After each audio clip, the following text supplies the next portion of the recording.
Nos últimos vídeos organizámos o ecossistema. Falámos sobre Ethereum, stablecoins, smart contracts e as várias categorias dos projetos. Hoje vamos responder a uma das perguntas mais importantes para qualquer pessoa que quer pensar de forma séria neste mercado. Como é que se avalia um projeto de cripto? Porque a realidade é esta. A maioria das pessoas não avalia projetos, apenas reage às narrativas. Vê um token a subir, vê alguém conhecido a falar, vê uma comunidade entusiasmada, vê um gráfico bonito, vê palavras técnicas e assume automaticamente que isso equivale a qualidade. Mas não equivale. Neste vídeo vamos criar um framework simples, mas muito poderoso para analisar projetos de cripto. Vamos olhar para 5 dimensões: tokenomics, equipa, produto, uso real e red flags. A ideia não é criar a ilusão de que existe um método infalível. Claro que não existe. A ideia é apenas reduzir erros óbvios, melhorar a tua qualidade de análise e evitar que entres num projeto apenas porque está embalado de forma bonita. Comecemos pelos tokenomics. Tokenomics é, no fundo, a estrutura económica do token. Quem recebe o quê?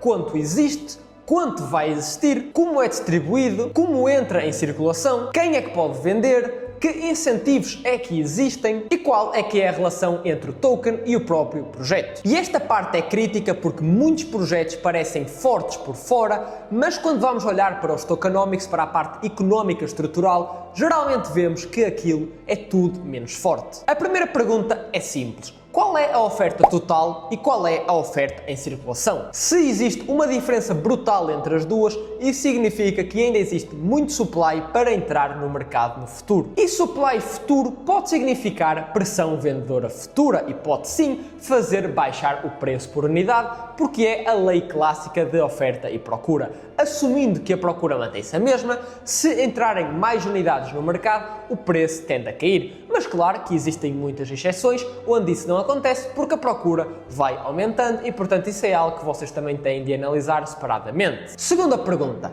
quem é que recebeu a alocação inicial? Founders? Investidores privados? Comunidade? Se uma fatia demasiado grande estiver concentrada em poucas mãos, tens aí um risco muito grave de assimetria. Terceira pergunta: quando é que esses tokens desbloqueiam? Porque, como eu estava a dizer na primeira pergunta, podem ter aí uns unblocks por vir, ou seja, alguma quantidade que está bloqueada, muitos projetos fazem isso e vão desbloqueando pouco a pouco, mas se a procura também não for subindo, quando esses desbloqueios acontecerem, pode ser um gráfico bonito que de repente pareça uma avalanche. Quarta pergunta: o token é realmente necessário para o projeto? Ou será que está ali apenas para criar especulação? E esta pergunta é brutalmente importante, porque se o token não tem valor, ele pode estar lá apenas para circular entre os participantes, que não é de todo o que tu queres algo que tenha utilidade para o projeto. Uma coisa é certa: tokenomics bons não garantem um bom projeto, mas tokenomics maus já destruíram muitos mais projetos do que a maior parte das pessoas quer admitir.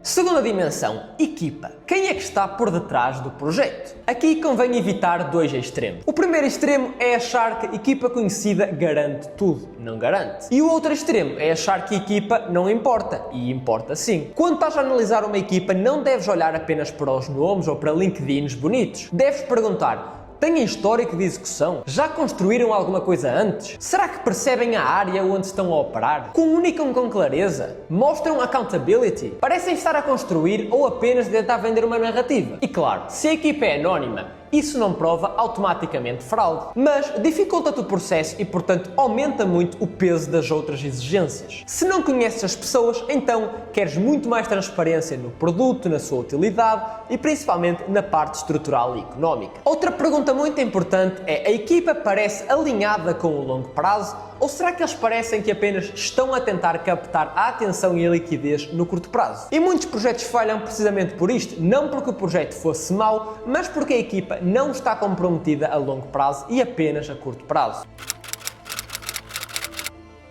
Terceira dimensão: o próprio produto. E aqui a pergunta é direta: o que é que este projeto realmente constrói? Não o que promete, não o que o marketing diz, não o que a comunidade repete, mas sim o que é que de facto existe. Há produto funcional? Há um protótipo? Há utilização? Há documentação séria? Há algo que seja auditável, experimentável, observável? Ou será que existe apenas um website bonito, um roadmap bonito, um white paper bonito, um branding bonito e apenas promessas atrás de promessas? Esta distinção é essencial. No mundo de cripto, a embalagem pode ser extremamente sofisticada, mas lembrem-se que a embalagem não é o produto. Outra pergunta muito importante. Será que o produto precisa mesmo de blockchain? E isto às vezes incomoda muitas pessoas, mas a pergunta é legítima. Isto porque se a blockchain não lhes acrescenta nada, talvez eles só estejam em cripto apenas por marketing. E mais, mesmo que o produto de facto exista, resolve um problema real? Ou resolve um problema inventado para criar o token? Quarta dimensão, uso real. Esta é uma das mais importantes porque separa a narrativa da adoção. Muitos projetos dizem que têm uma comunidade, mas claro, comunidade não é o mesmo que uso. Muitos dizem que têm holders, mas holders também não provam utilidade. Muitos dizem que estão a crescer, mas crescimento em seguidores não é a mesma coisa que crescimento económico real. Portanto, a pergunta deve ser, há pessoas a utilizar isto mesmo porque isto aqui lhes é útil? Ou há apenas pessoas a comprar isto porque estão à espera de vender isto mais caro a outra pessoa no futuro? Isto nem sempre é fácil de separar, mas é uma pergunta fundamental. O projeto gera procura orgânica? Tem receitas, fees, atividade, transações, retenção de utilizadores ou integração real com algum nicho? Ou está apenas a sobreviver à base de incentivos e de hype? Quanto mais um projeto depende de hype, mais frágil tende a ser quando o mercado arrefece. E é por isso mesmo que em bear markets vocês veem muitos projetos a desaparecer completamente. Agora, a quinta dimensão, Red Flags. Muitas vezes a melhor análise não é descobrir cedo o que é extraordinário, é sim descobrir cedo o que pode ser perigoso. Algumas Red Flag clássicas são promessas exageradas, falha de clareza sobre os tokenomics, equipa incoerente, foco excessivo em marketing, comunidade extremamente agressiva a qualquer crítica, roadmap vago e sempre adiado, um produto inexistente ou irrelevante, concentração excessiva do supply em certas pessoas, dependência de hype e urgência e parcerias usadas como decoração em vez de prova de valor real. Outra red flag muito importante é quando tudo parece desenhado a te fazer entrar com urgência. A urgência artificial é sempre inimiga de boas decisões. Projetos sólidos não precisam geralmente de te influenciar e pressionar emocionalmente. Só os projetos fracos é que normalmente tendem a fazê-lo. Agora a parte mais importante. Avaliar um projeto não é somar 5 checkboxes. É sim pensar a estrutura como um todo. Pode ter uma equipa forte com tokenomics horríveis, pode ter um produto interessante mas com fraca capturação de valor para o token, pode ter uma narrativa poderosa mas com zero uso real, pode ter uso real mas várias red flags de governação e centralização. Ou seja, uma análise séria exige uma síntese. A pergunta final não deve ser este projeto tem uma ou duas ou três coisas boas. A pergunta deve ser a relação entre todos os pontos que eu analisei, será que é boa e será que faz sentido? O retalho costuma falhar porque costuma começar no sítio errado. Começa pelo preço, depois passa para o hype e depois procura validação. E a lógica não deveria ser esta, até porque, por exemplo, o preço não quer dizer nada se vocês não analisam o market cap e analisam sim o preço, aquilo não quer dizer nada. A ordem certa deveria ser outra. Primeiro a estrutura, depois utilidade, depois incentivos, depois o risco e só depois então o market cap. Se começas a olhar para o preço, o teu cérebro já está contaminado com emoção. Já se começas pela estrutura, tens muito mais probabilidade de conseguir manter a lucidez. Se depois de analisar um projeto continuas sem perceber claramente quem ganha dinheiro, porque é que o token precisa de existir, quem pode vender antes de ti e de onde vem a procura futura, então muito provavelmente ainda não percebeste o suficiente para poderes investir com convicção. E isso por si só já é informação útil, porque às vezes a melhor decisão de investimento é simplesmente decidir não entrar.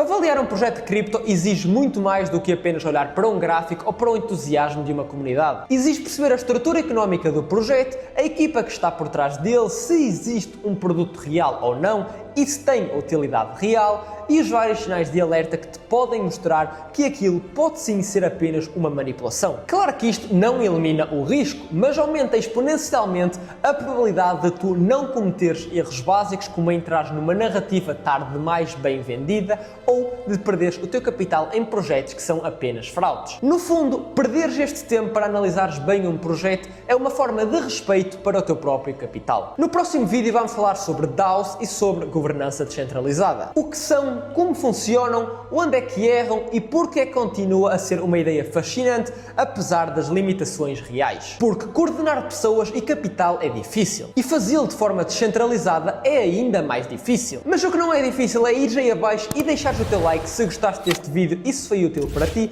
e segue também já aí o canal para não perderes os próximos vídeos. E já sabes, se queres te juntar a um grupo de pessoas que está atenta ao mercado 24/7, tens a minha comunidade no Discord, link aí no primeiro comentário fixado e na descrição do vídeo.